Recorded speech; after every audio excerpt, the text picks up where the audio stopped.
Add to stage. I didn't have myself. Oh, I don't like this. Okay. Hold on, y'all. I gotta get rid of that. That virtual background is not what's happening today.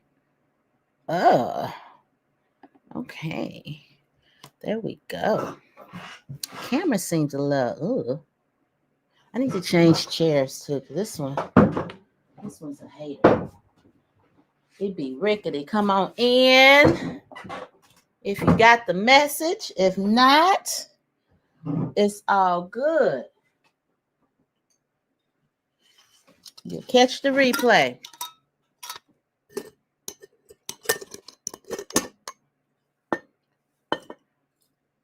Lemon balm. Something simple. Something cute. Demure is not a goal in 2025.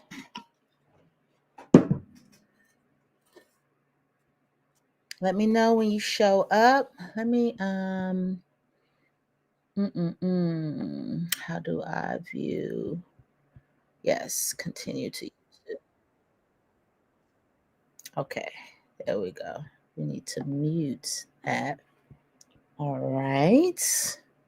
Okay, it says I got 4 watching. I don't see anybody. Let me know what you're sipping on. How are you hydrating? Say hello when you come into the space. Let's commune. Let's converse. Let's engage with each other. Spending this time together on this beautiful Sunday. I hope everyone is having a good day. Happy New Year, Granny Karma. Oh, I'm good. It can be. I'm happy to have you here. Everybody else come in. What you sipping on, Granny Karma? If you all are not following Granny Karma Homestead's YouTube channel, definitely go follow, check her out. Hey, KT Graves, sipping on some spring water. Yes, yes. Happy New Year for those who recognize the calendar year. For those who may adhere to other calendars, happy day. Lemon balm and mint tea. Never go wrong with that. Yeah, I'm about to do me some lemon balm too. I'm about to sip on me some lemon balm too. I've been crushing on lemon balm as of late. I get these herb crushes where I got a taste for it. I want to explore it more, use it in more different ways. So lemon balm, I've been crushing on. It's just such a beautiful supporting herb. So yeah. All right, y'all. So we're gonna talk about sourcing herbs today. And I want to kind of give you a little overview of what will be included in the conversation and then also what this conversation is not. Okay. So I need to be looking behind me when I'm putting, hold on, let me make sure because it's an address. Let me just go ahead just in case. Make sure nothing can be really seen back there. I didn't even make sure things were looking good. It looks well enough. Hi Stanley, pineapple and orange juice. Yes. Okay. An herb crush. Yes, I crush on herbs. I do. And I'm just all about that herb and I do a deep dive on them. I think sometimes when it comes to herbs, we become overwhelmed by how many are out there. And then there are several that can really work towards providing the a solution to the same issues. Like there's several that can work for calming. There's several that can work to boost your immune system and things like that. Hold on, y'all. I got eyelash, a wayward eyelash that is trying to keep me from being my greatest, because it can't keep me from being great. Okay, that's default, but it can keep me from being my greatest. But anyway, we become overwhelmed because there's so much out there, there's so many options, and it can just be overwhelming. And so I like to do deep dives, just really get to know herbs intimately. And so it means that I may know about fewer herbs, but my breadth of knowledge about those herbs is pretty expansive. Hey, Ra, Happy New Year. Yes, lemon balm and passion flower with agave. Oh, that's clutch. That's clutch. That sounds like it'll be yummy chilled too. Water, water. Hey, Winnie. All right, fantastic. So, couple of housekeeping things. Hold on. Let me get my brew together.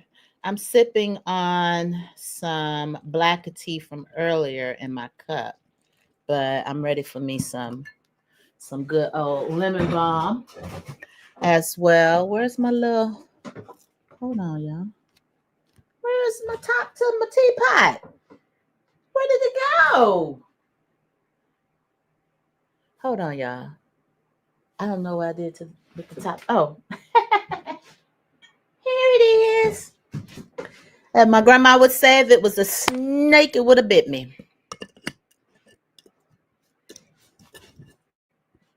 All right. The heat over there. Okay. So some housekeeping. Um, One, this is a conversation. This is for us to engage. It's no fun if I'm coming here and I'm just kind of talking to a screen. I want to get something out of it too. In order for that to happen, we have to have an exchange. So please, please, please engage, chime in, ask questions, provide information. Okay. I am in no way presenting myself to be an all knowing expert. I share information that I have learned, but there's tons of other bits of information out there. So definitely share. Breeze Adventure. Hey there. Happy New Year's. Happy New Year. And I put an S on it. Don't come. Folks be getting on my nerves when they be sitting up there trying to grammar police.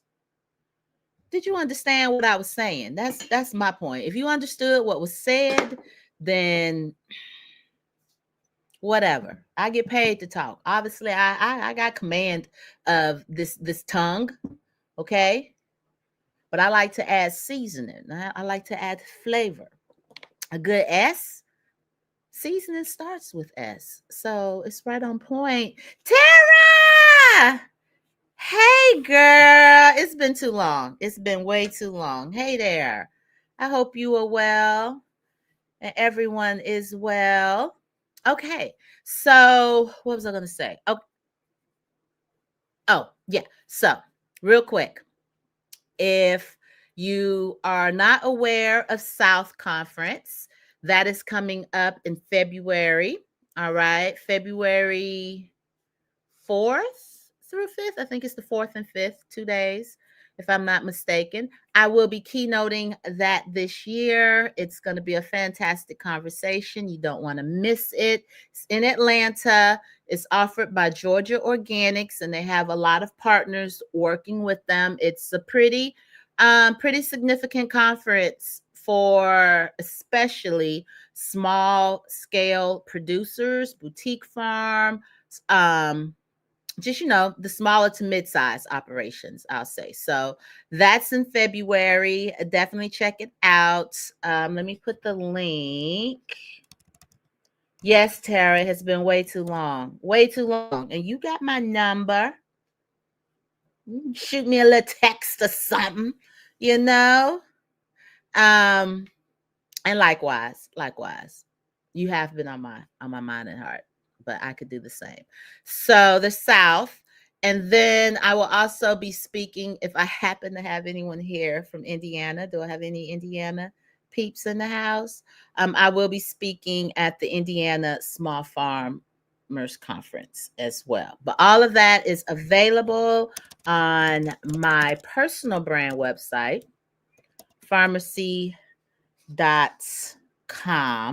So you can check that out. And of course, at any particular time, if you are inspired or just remember that you need to, boost up your herb inventory for the new year, you can always check out greenheiferfarms.com as well. So, what is this conversation going to be about today? Today, I really want to talk about sourcing your herbs. And this has been something that's been on my mind for a while. All right. And I've gone back and forth. I've touched on it in some of my content, some of my conversations, but I haven't really done a deep dive. And I'm going to tell you why.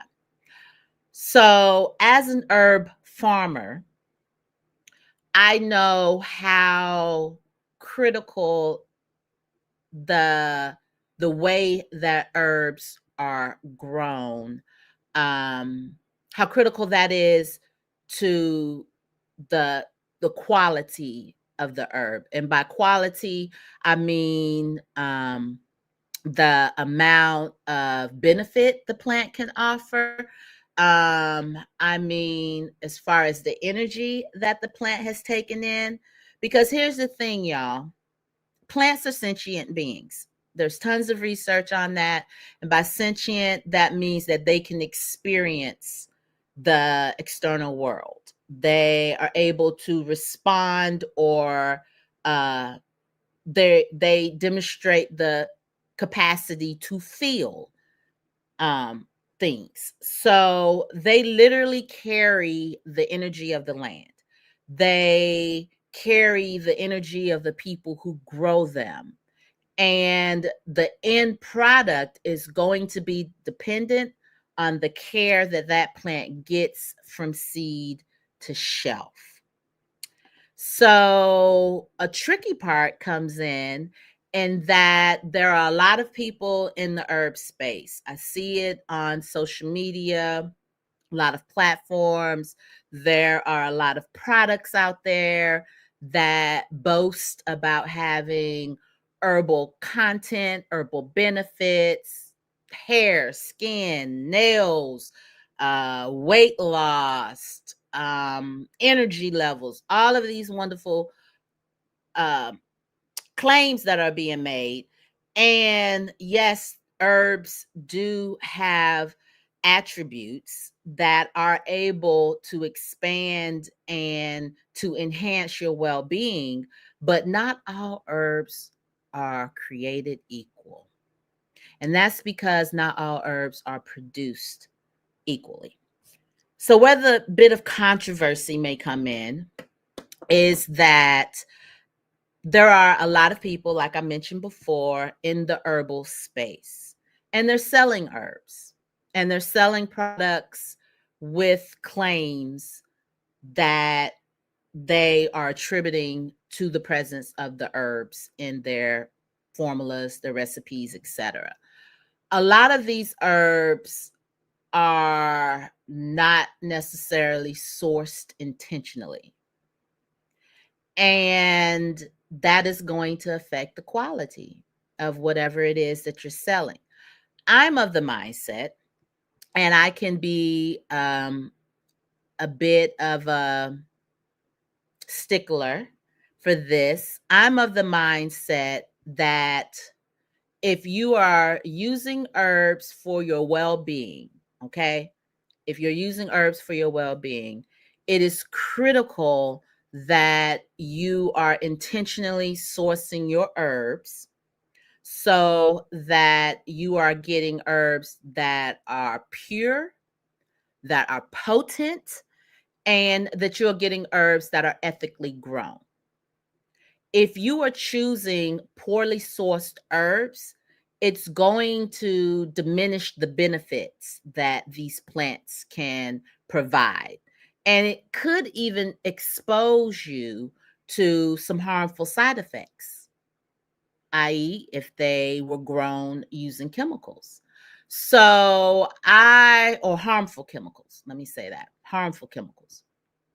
So I want to touch base on a couple of things. I want to touch on the different certifications, what they mean, um, as well as some considerations with these certifications, because a certification does not mean they are certified, um, you know, 100% free of spiritual raggedness. They can still have some raggedness um, wrapped up in that certification. So I want to touch on that.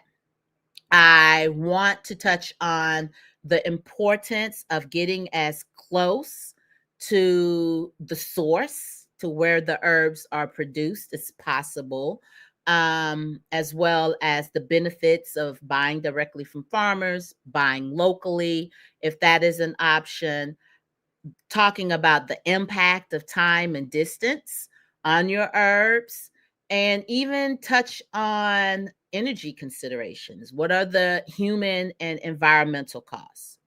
So, the first thing I guess that I would ask you is, what is most important to you when choosing herbs? Price, okay, quality, or how they were produced, the ethics? Drop in the chat and let me know what's most important to you when choosing herbs: price, quality, or ethics.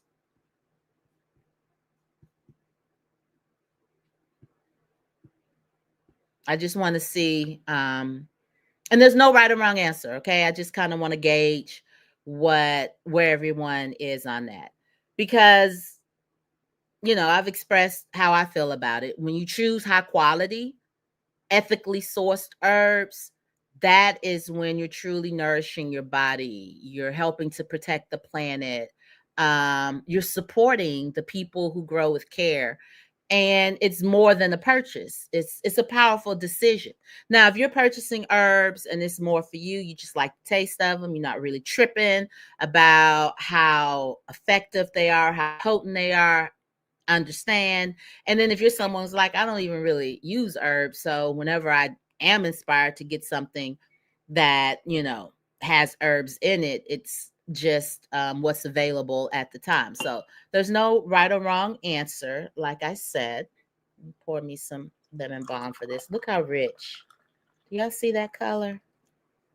Do y'all see? Can you see the color of this tea? Is it not? Can y'all see that? Lemon balm be lemon bombing. Okay, what we got? I kind of feel like that's an unfair question in a way, only in the sense that I know a lot of you are customers. So I know you going for quality and ethics. And price may be a consideration too, of course, but quality comes first. But how do you gauge it? Yeah, we're going to talk about that. We're going to talk about how can you tell if the quality of your teas are phenomenal. Quality, okay. Okay, hibiscus is in a lot of blends I make. Yeah, absolutely. Stanley, okay. All right, Rosalind, ethics, quality. Okay. I knew what you were saying, V. You don't have to, don't worry about no spell check over here. Okay. I knew what you was saying. Quality ethics. Fantastic. So for the most part, most of you are really focusing on the quality of your herbs. So I have a little slideshow here. Got a slideshow for y'all. It's the first of the year. I'm like, we might as well. Okay, there we go. All right. So the first thing I want to go over are certifications, because um, certifications for the most part, are designed to show the consumer that this particular producer is adhering to certain criteria in order to be able to have whatever certification. So, one of the most popular ones is USDA certification. Now, that is something that we are currently pursuing. It's not an easy certification to get. A lot of these are not easy certifications to get. But the idea behind the USDA's organic certification, and USDA stands for United States Department of Agriculture, which is one of the most funded um, agencies of the federal government.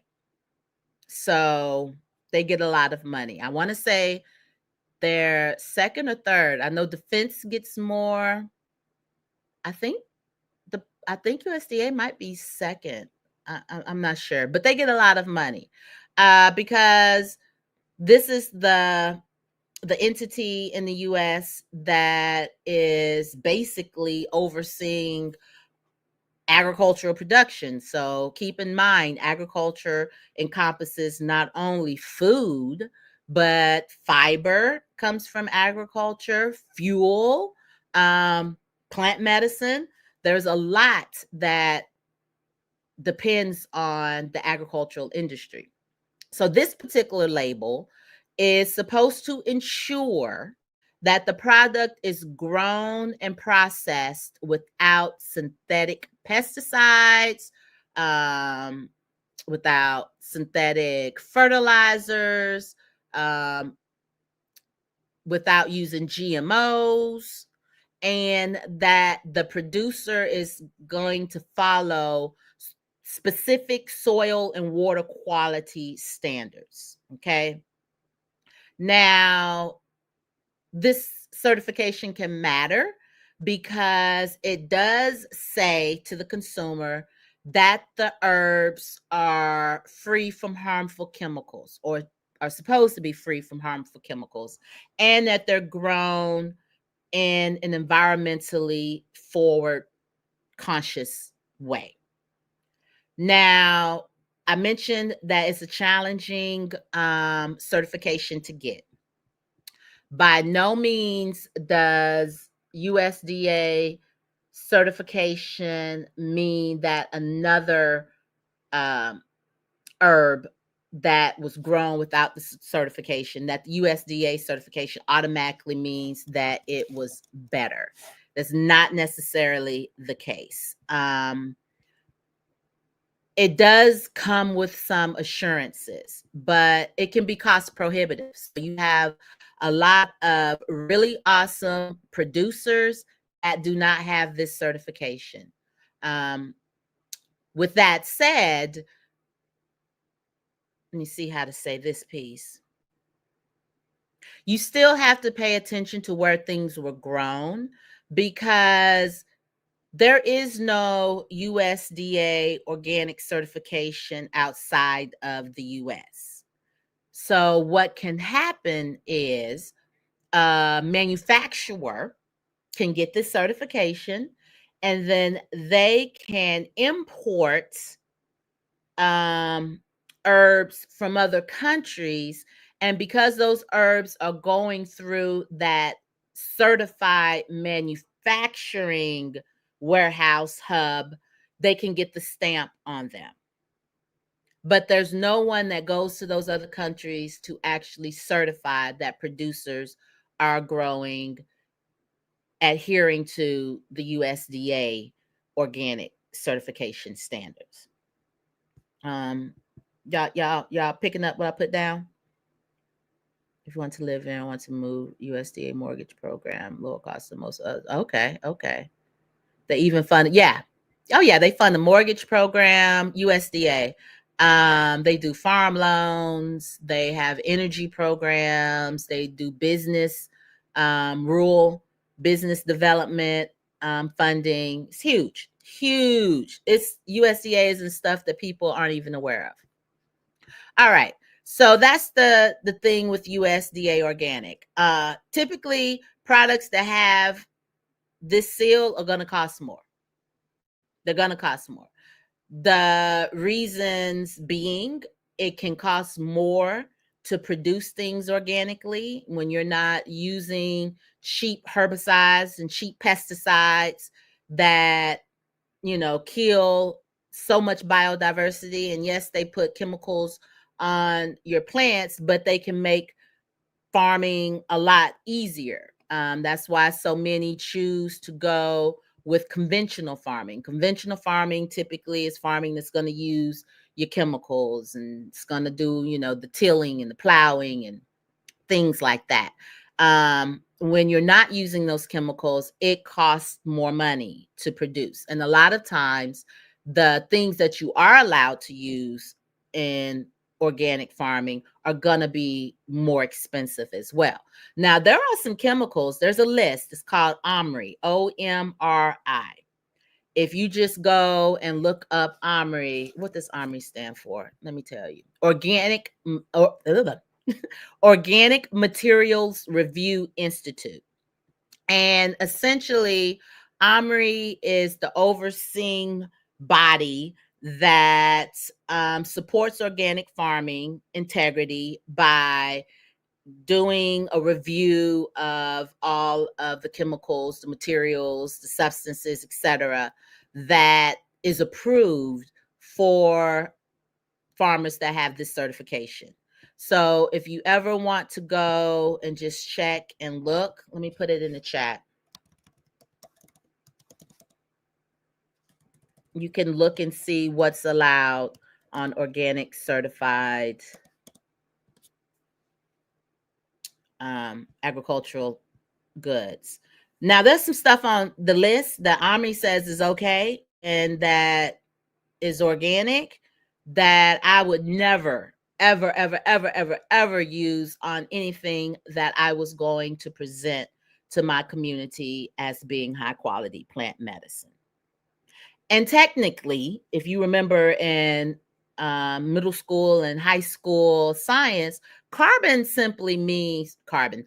Organic simply means it contains carbon. However, organic in the use of farming generally has a different meaning. It's more referring to the chemicals that may or may not be used. All right. So another one that you may be familiar with is fair trade certification, fair trade certified. That is another certification that some folks go after. It's not one probably that we will go after because it's, from my understanding, it's usually more for those who do have farmers that are working globally or producing globally. So I won't say that we won't. We don't have a need for it right now. But this certification ensures that the farmers and the workers involved in the production process are paid fair wages. All right. That's why I love fair trade certification. It means that if it is a company, because most companies that sell you herbs or most entities that sell you herbs are not actually producing the herbs. Those herbs are produced and then they go to the middle person, a broker, etc., and then they may sell it to, the retailer or whoever, the sourcer, the bulk supplier, they sell it to them. But most herbs are not vertically scaled, meaning they don't go from the farmer to the end user. Fair trade certification is wonderful because it's taking care of that person that's actually growing the herbs that you're using and making sure that they're working in safe conditions, that the production supports community development. I have said this before, I will say it again. There is so much oppression that is woven into the fibers of the herbal community. There are so many herbs that get sold that are sown, grown, harvested, and processed by people who are not paid a respectable wage, respectful wage. And that's very important. Okay. You want to make sure that the energy that's going into your herbs is good. You want to know that you're getting herbs that were produced with ethical labor practices. This is especially important in countries where herbs often are grown under exploitative conditions. People are getting exploited in the herbal industry. And for me personally, I would feel some kind of way having these herbs for my benefit, and I know that they were grown in a way that isn't conducive to the well-being of whoever was growing. Is this Clifford May? I've been telling Clifford May to come inside, not here, the other building, and she would not come. And as soon as I get to talking to y'all, she gonna have to wait. She gonna have to wait. All right. Then the next one is a certification that we actually have, and that's B Corp. Okay. Shares. Okay. Her postpartum is much smoother, better. Yes, yes, yes. I'm so happy to hear that, Ra. I put some love in that package. I put love in all y'all packages. All right. So certified B Corp. That's one that Green Heifer Farms has. We're actually the only Black-owned farm in the country that has this certification right now, working on changing that. But it's essentially awarded to companies that meet rigorous standards of social and environmental performance.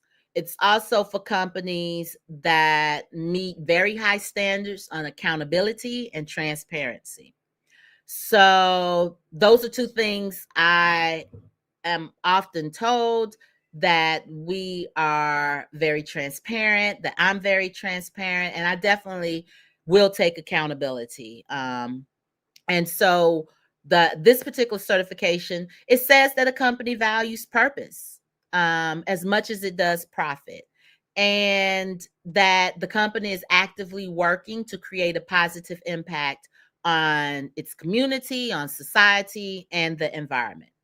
Now, I'm gonna go over one more, and then I'm gonna say, because I don't want to take up all the time on these. I just want y'all to kind of know the difference. Uh-oh, I did not mean to do this. Hold on, y'all. All right. Okay. I don't know what's happening there.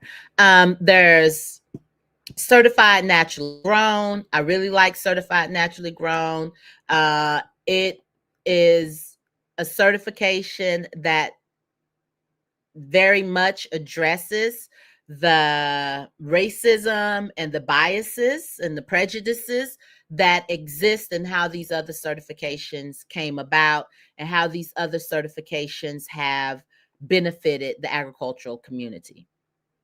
There are so many farmers that are growing uh, even to stricter or to more stringent guidelines than what any of these certifications require, but they haven't gotten these certifications because these certifications were not designed to be inclusive initially. And so now what you have is a lot of them trying to go back and, fix the fact that they were created on very exclusive foundations. And so one of the certifications that came about to address those inequities is certified naturally grown. It has a certification process that is more inclusive of indigenous, of heritage, of ancestral practices, because a lot of these certifications are based on practices that were already in existence. They just package them and commoditize them in a way and formalize them. And I see the benefit of having some oversight, but I also very much see the cons and that they have not been inclusive in how they've been structured and how they have provided access. And so, certified naturally grown is a certification that does work to ensure that there is more inclusive acknowledgement of practices that are ensuring you're getting the best quality herbs possible. So the certified naturally owned, then there's regenerative organic certified, which is a step above organic certification, because the certified organic does not necessarily dig deep into you're using regenerative practices. Regenerative practices means that it is truly focused on soil health, okay? Soil health and animal welfare are very, very important tenets of regenerative organic certification and social fairness. Now, the thing about regenerative organic certification called ROC, you can only get that if you're organically certified. If you have certified organic, from USDA, that's the only way you can get ROC, unless they've changed something recently. The issue with that, or the issue I've had with that, is if the certified organic has access, has barriers to access, then of course regenerative organic certification is going to have barriers to access. But it is a certification that says the farmer is not only growing in a way that adheres to organic farming, but they're also implementing regenerative practices on their farm: cover cropping, crop rotation, mulching, things like that. And then we can touch on real quick. Let me close that out. Hold on. Oh, okay. So now we can touch on the differences. All right. This is a picture from a couple of years ago where I compared our go-to cola to go-to cola that I ordered from a very popular bulk supplier. And you can see the difference, right? You can see the difference. If you're ordering herbs that have green leaves typically, and by the time you get it, it's just a bunch of crusty dust with hardly no color to it, or it's brown or it's beige, then there's a possibility that you're not getting optimal freshness. Now, there are some leaves that are going to lose some of their greenness, some of their chlorophyll, the color from the chlorophyll when they dry. But a lot of them do retain their color if they are dried in a way that's going to preserve optimal benefit, and if they don't have to travel as far. The traveling piece is huge. It's huge. Now, I am not anti don't ever import herbs from other countries. I'm not that at all, because I understand that the industry can provide livelihoods for many people. So that's not my opinion, but we do import far more herbs than we need to. We have capacity to produce herbs here. And one of the primary reasons for that is it's cheaper to grow overseas. Cheaper labor, energy costs are cheaper. It's just cheaper. So we grow it overseas. We put it, we pack it up because we got to wait till the deals are made and the broker does its thing and all of that good stuff. So the herbs, they just sitting there, stored somewhere, hopefully stored in a space that is going to preserve them as much as possible and kept away from light and moisture. But you don't know that. And then they get put on a cargo ship or a plane or something. They got to fly. They got to get to a port here in the US. whoever they're supposed to go to. It's got to get delivered there, and then it may be distributed to several other places. A lot of y'all are using some exhausted herbs. Some herbs are so tired. Them herbs are tired, okay? Long journeys are going to expose herbs to fluctuating temperatures, to humidity, delays can happen. All of that can degrade quality. Now, I didn't in any way manipulate this photo. I didn't put a filter on it. I didn't do anything like that. I am simply putting my dried herbs here at Green Heifer Farms right next to some dried herbs, again, from a very popular herb house or supplier. Thank you so much, Ra. Thank you. Thank you. I appreciate that. It's a difference, you all. It's a big difference. And that does impact the quality of your herbs. Now, a lot of herbalists do source from these large herb houses, or these large herb, I keep saying houses, but suppliers, these large herb suppliers. I encourage herbalists to source more intentionally. And a lot of them are going to source from those suppliers for the same reasons. They can get more for cheaper, and then they're still able to, have a markup and sell it to their clients that they're working with. I'm of the opinion, if you are an herbalist and you are buying from one of these big herb suppliers, you're a herbalist, if you're a tea blender, etc.,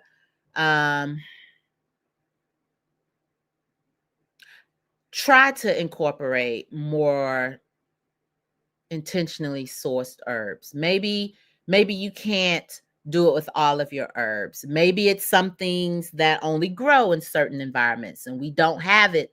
There's not a source that you can purchase from locally, or that you can purchase direct from farmer. Maybe the amounts you need are such that you go to the bulk suppliers, but try to find something that is more intentional, because your peppermint should not be brown. Your lemon balm should not be beige. Okay. It should be beautiful green. You should smell the mintiness of it. You should smell the lemon balm. And let me tell y'all this too. What a lot of folks will do is, some folks, let me not say a lot, what some people will do, they will source from these bulk suppliers and then they add a whole bunch of stuff to it to make it look more potent, right? Or they'll cover up the dustiness of the herbs with, say, they'll add some dried fruit. They even have where you can add scents. You can buy from companies the scent of certain herbs that you can then put on your dusty herbs to make them smell more potent, because our senses are very much attached to being able to tell the freshness of herbs. So of course you're going to look at sight. You're going to look at the color. You're going to, want to put it between your fingers, and you're going to, hold on. Now this actually is some lemon balm. This isn't this season's lemon balm. This is last season's lemon balm. But I don't know if you can see it. Even this, when you go like this, it should not be just dust in your hand, okay? It should not just disintegrate into dust. When you open the container, it should not just be a whole bunch of dust. Smell is important. But again, like I said, scents can be added. So it's important for you to, as much as possible, try to get as close to the source as possible. You want to ask questions. Where were the herbs grown? What practices were used? Is the source that you're purchasing from telling you that these herbs were produced using organic practices or regenerative, or they're wild crafted or foraged um, herbs. You want to know how long they were harvested, how long ago they were harvested, how have they been stored, if possible. Do they have any certifications? Is the person that you're buying them from transparent about their practices? If they're not growing them themselves, are they telling you how they're finding or how they're sourcing these herbs? You want to know, if possible, were the farmers or the workers who've had their hands on your herbs, were they treated ethically? Were they treated with respect? And those are questions that it is absolutely okay to ask. And you should ask, again, if you're looking for herbs that are actually going to be used for your well-being. You want to know that those herbs were produced with love, with care, with reverence, and with respect. And you should know that, you know, what color they should be when they're dried. Vibrant means they're fresh. If they're dull, if they're faded, that indicates either old herbs or poorly stored herbs. And I put expirations on my herbs, best if used by. It doesn't mean that the herbs are just terrible after that date, but I'm letting you know at what point the potency of those herbs are going to start to lessen. You know, the quality of the herbs are not going to be as potent after this date. Still great, but not as potent. And the older the herbs get, the less potent they are. They should have a rich, natural aroma. They shouldn't smell stale. You shouldn't smell anything musty. And they should crumble, but they should not, excuse me, they should not disintegrate into powder. Now, when you get your herbs, you want to make sure you're doing what you need to do to preserve their freshness, okay? Your herbs should be stored in a cool, dark space. Now, I'm gonna grab one of our containers just as an example. So that is why when you purchase our herbs, for the most part, you don't see anything, or you see a very limited. Hold on. Oh, let me grab this container. This hasn't dropped yet, y'all. This is the next exclusivity. So I'm gonna cover up the ingredients. But this is one of the containers, because I do want you to see the beauty of the herbs that you have and to know what's in there, right? But it's designed so that when you're storing it, you still have this darkness to protect your herbs. You want to keep them in a cool, dark space, okay? Do not have your herbs like above the your stove or some heat source where they're going to be getting a lot of heat. You want to keep them cool. You want to keep them dark.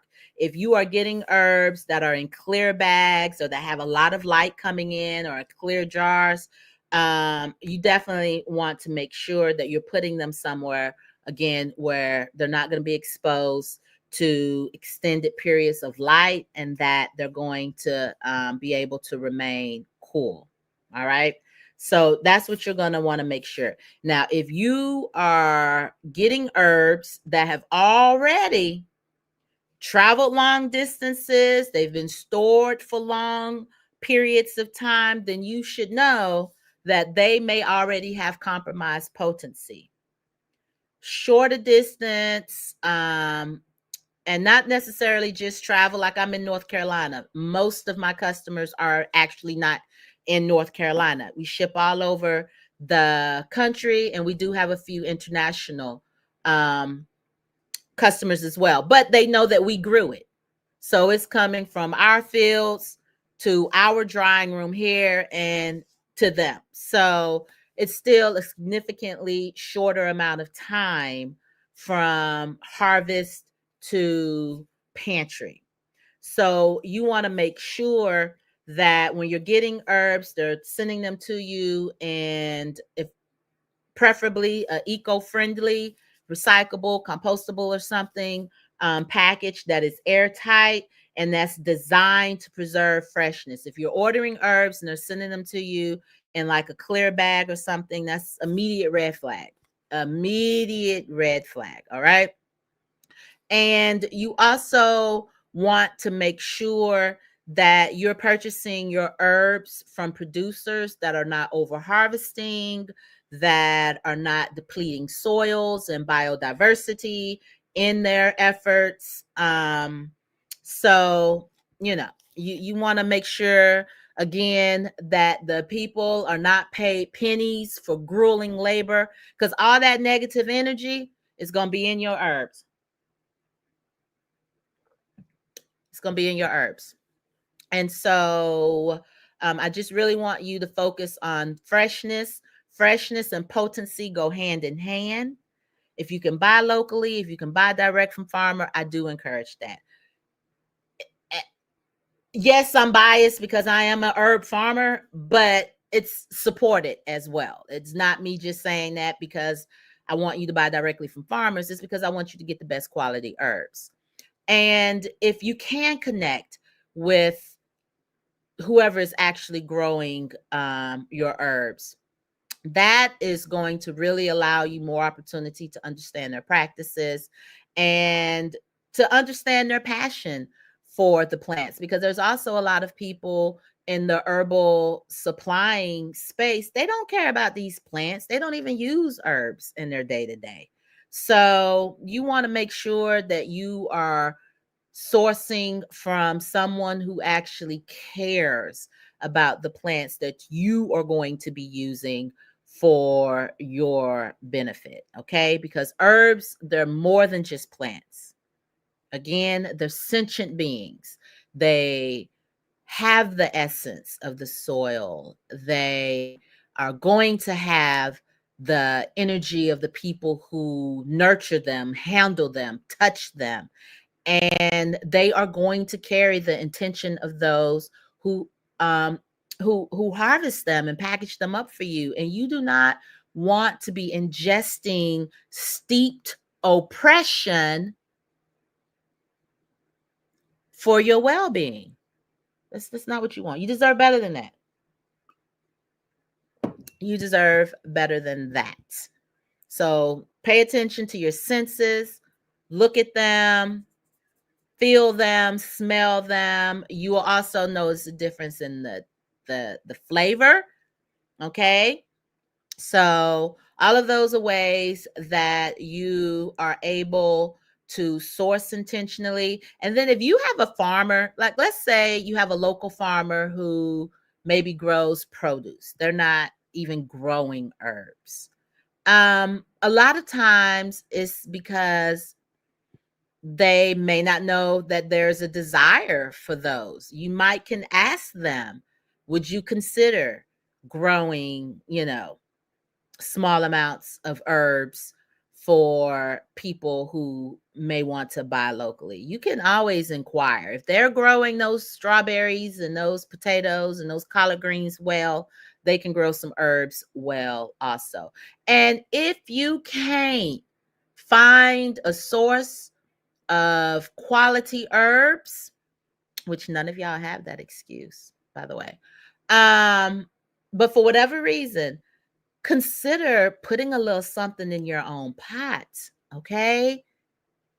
Do you a couple of containers of some not basic, but foundational herbs. Grow you some holy basil. Grow you a couple of ashwagandha plants. Grow you some peppermint. Whatever it is that fits your growing zone. Find out what herbs naturally want to grow in your growing zone and grow you a few.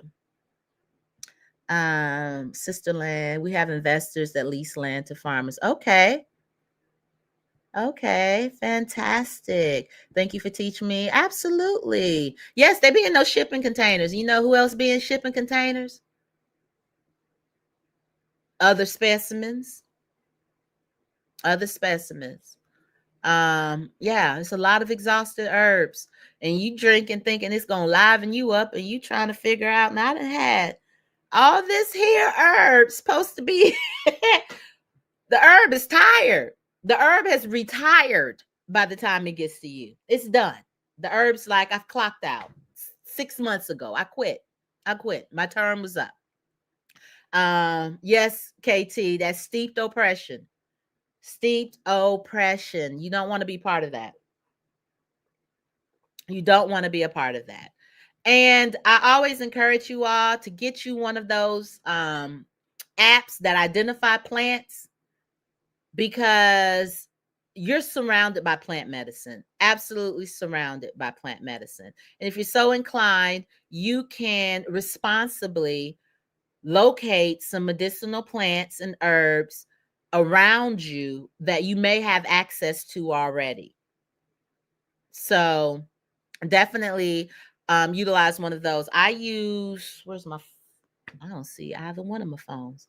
I use Seek, SEEK. It's a free app. You take a picture of the plant and then it gives you an ID for it. Now double check, because sometimes Seek be wrong, but it's usually correct and right on it. It's easier for it to identify if the plant is more fully developed. It's real hard for it to give you proper identification for baby plants, small plants, plants that, already out of bloom and are dried up or whatever. Well, see, buying for me is like local, because there's no middle people. My herbs don't go to a broker and then go to a warehouse, etc. So you're getting it direct from farmer. Okay. So the time that my herbs have been in storage is nominal. Like, we sell herbs from the season. So you're getting, when you buy from Green Heifer Farms, you're getting fresh. And some of you may have gotten a note from me because I had to delay sending you some herbs because it wasn't that quality. Because I'm not sending y'all no BS. I will send you a message, let you know I'm so sorry and what I'm gonna do to make it right with you. Now, I got some extra in there for you. Although my customers know I love sending extras anyway, because I love giving gifts. But yeah, you're gonna get top quality. But it also means I don't grow everything. I get asked by so many people, do you grow this? Do you grow this? And do you grow this? And the reason I don't is because maybe it's not in my growing zone. Maybe the topography of my land is not going to support that plant being able to grow optimally. Maybe it's my soil type, whatever it is. I don't necessarily grow those particular crops. And so it's also a matter of knowing what you can get locally or what you can get direct from a farmer. And, you might have to have a couple of sources. You like farmer A over here for their peppermint. You like this particular supplier who maybe they're not growing, but they have a close relationship with the farmers that they source from. And they can tell you who they're sourcing from. Same with food. It's good to know who grew your food, who touched your food, where your food is coming from, to be able to go to the grocery store's website and see some transparency. That's why I love shopping, and that's why our products are carried primarily, when it comes to brick and mortar operations, at co-ops, because co-ops tend to have a closer connection to the community, direct relationships with farmers.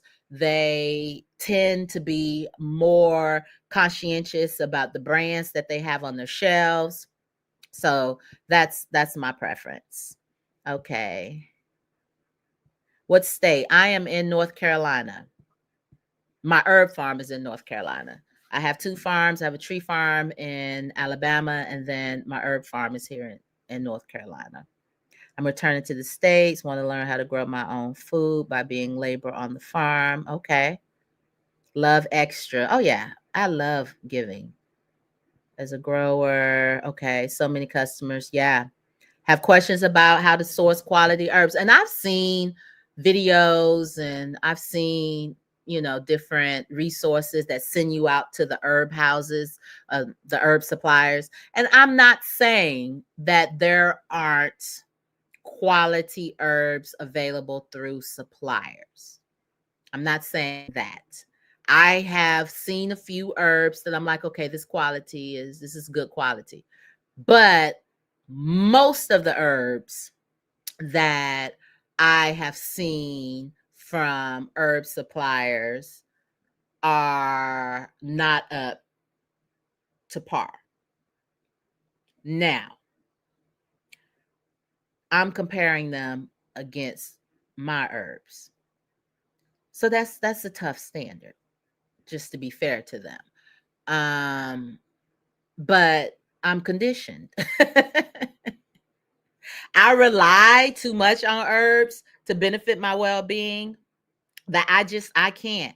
I can't go out here in 2025 with cheap lemon balm. I can't. Do y'all see what's happening in the world? No, I need my herbs to be quality. Plus, this is my 50th year and the knees still bend. I can't be trusting these joints to questionable herbal wellness. No. These ligaments deserve luxury plant medicine, okay?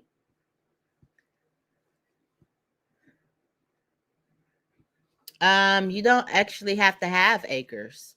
You can produce on a tenth of an acre, 100th of an acre. You could produce on your patio. You could produce in a backyard. Are you producing for yourself or are you producing commercially? But you can grow, a huge pot of herbs just somewhere that you have access to some quality soil, a container, and some sun and some good water. So you don't have to have acres. You don't have to have acres to have a sustainable farm. It's more about what are you growing and for who and what's your end product. The person who is growing watermelons is not probably going to have the same level of profitability as the person who sells dried watermelon jerky. I don't think they call it jerky, but they have the dried watermelon. Y'all know it, like the natural fruit roll-ups kind of thing. Yeah. A person who has a farm that has a brand and that has a customer base that is loyal, they're going to have different outcomes than maybe a farmer who has, hundreds of acres, but they're growing low value crops that they sell to a middle person, right? So a farmer who's just selling corn is going fruit leather. Yes, Amy, fruit leather. I knew it wasn't jerky. I don't know, leather. I might like jerky better, but fruit leather.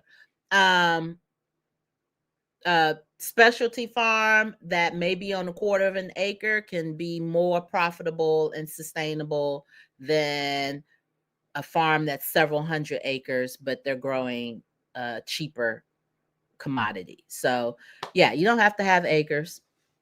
You just have to have a commitment to growing and to using what you do have and the space that you do have and growing in a way that optimizes that space. I've seen some really fantastic vertical setups, hydroponic, aquaponic. I've seen all of those in some very small spaces. And my first 6-figure year as a business was done on a quarter of an acre. So, yeah. All right, y'all. Our hour is up. Okay. I don't think I have any members yet.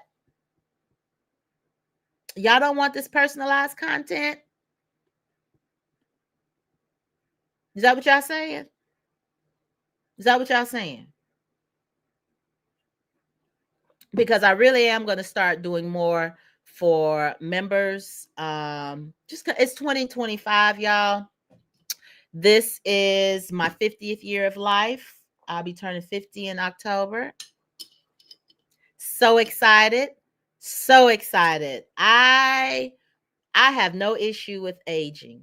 Okay, none whatsoever. My goal is simply to keep things as nimble, as supple, and as hydrated as possible. That's it.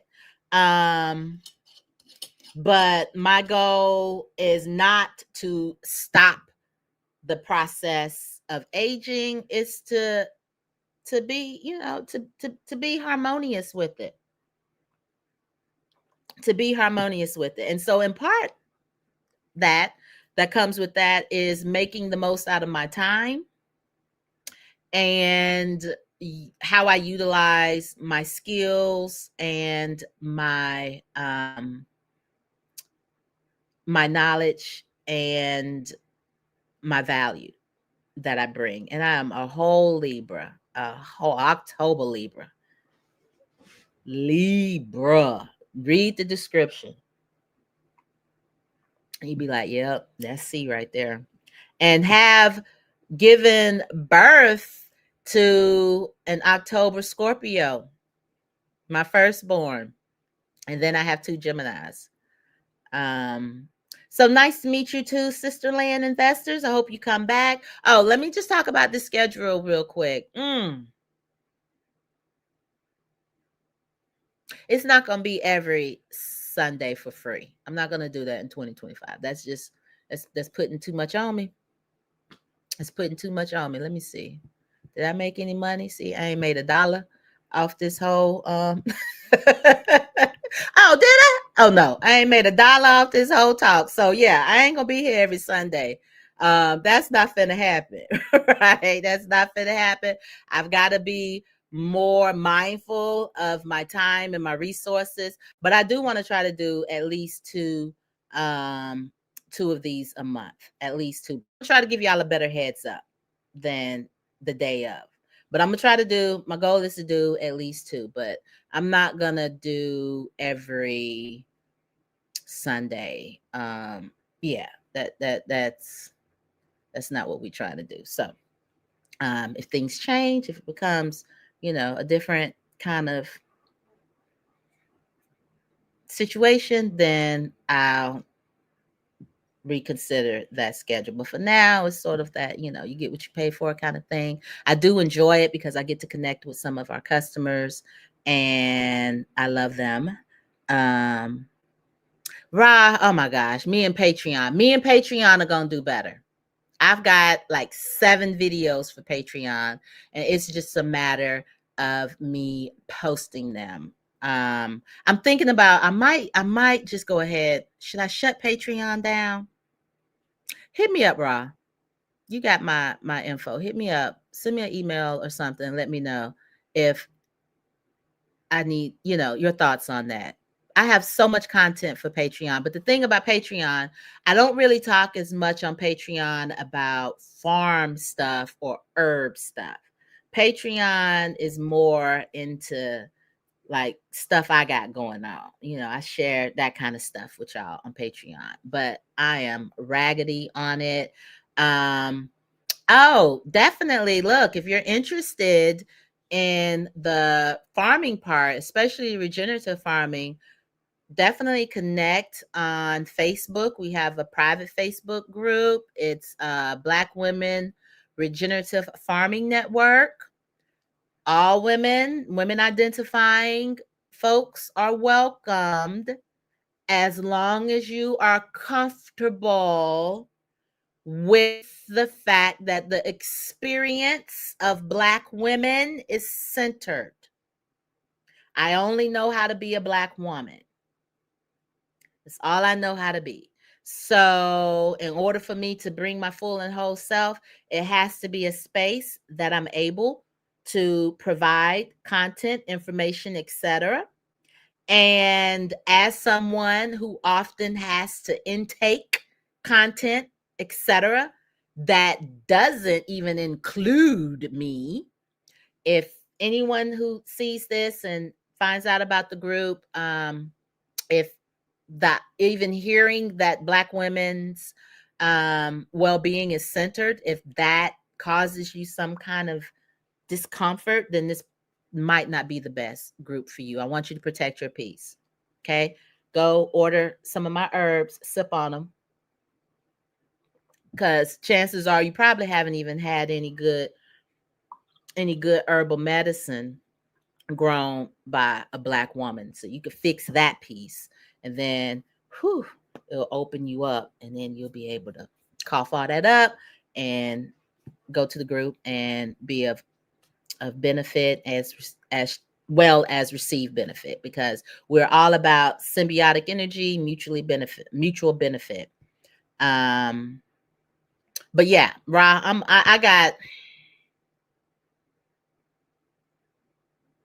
trying to, because I want to make sure if I say it, I do it. I don't want to say anything that I'm not going to do. Patreon, I got some content. I got some content coming up. But again, it's more about what I got going on. I let y'all get in my business a little more than other outlets. And I hadn't really posted on there because I hadn't really been letting anybody in my business. But I got some stuff I need to share with y'all. Anywho, thank y'all so much for joining. Make sure you like, subscribe. If you have some preferences on which two Sundays worked, second and fourth, first and the third, first and the second, etc., let me know. I will try to give you more of a heads up, but I say this with love. You kind of get what you pay for. You get what you pay for. I know, Ra. I know. No, I got some stuff I be wanting y'all. I need to get some more energy around. So that's what it is. It's I know y'all support. I know I have the best customer base and support community. Absolute, hands down. That's one of the reasons I feel that my brand grows slower, is because I'm very much more intentional about who I'm engaging with. I don't want to be out here growing these herbs for just any and everybody, okay? Because I care about my customers. I care about everybody who buys these herbs. I want these herbs to be of benefit to you. And it has my effort, the effort of my team. I don't grow these herbs by myself. I don't do all of this by myself. You all are providing jobs. You all are providing livelihoods. You're helping me take care of this land.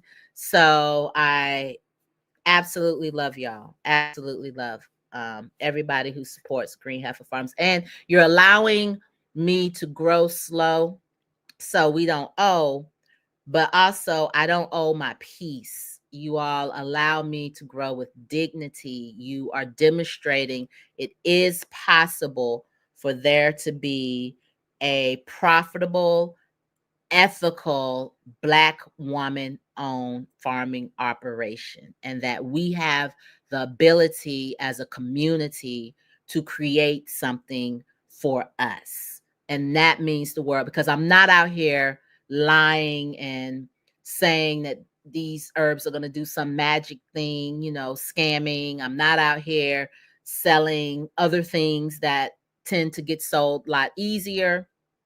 you know you know what folks like to spend their money on. It's herbs, it's well-being. And so that's a different conversation. That's a different need being met. And it's it's an honor, really, for me to be able to grow these herbs for you all. And I take it seriously. I take it seriously. I don't even let people argue around y'all herbs. Don't be over here raising your voice with no rah energy. RAH. We not doing that. We not doing that. Come over here, talk easy. Okay, you got to have lover energy around these plants. These plants have to be cuddled and and sweet talked and loved on because they got important roles. They have important jobs. I'm growing for important people. So I take that so seriously. Anyway, Clifford is out here acting the fool because she's ready to go inside because it's about to rain. Thank y'all so much. And I'll see y'all next time. Bye. Catch the replay, Calandra.